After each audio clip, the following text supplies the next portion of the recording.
Saranno 50 i migranti che arriveranno nelle prossime ore in Veneto, sono tutti provenienti dal Caramineo, uno dei più grossi centri di accoglienza in Italia. A dirlo la prefettura di Venezia, che ha ricevuto una comunicazione dal Ministero dell'Interno, ma è anche il centro dove era scoppiata la polemica, perché proprio lì era stato accolto l'extracomunitario accusato di aver ucciso barbaramente i due coniugi nel Catanese.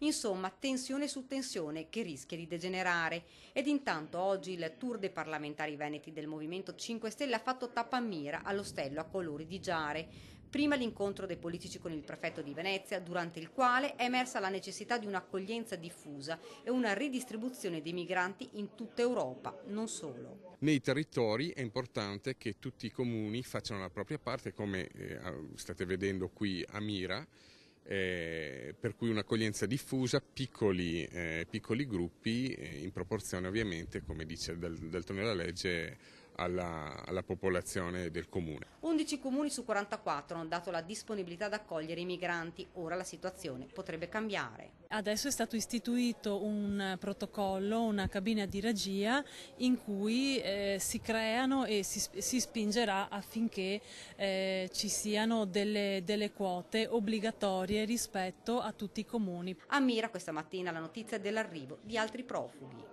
Oggi arriveranno ulteriori 25 donne a Malcontenta e verranno ospitate in un albergo.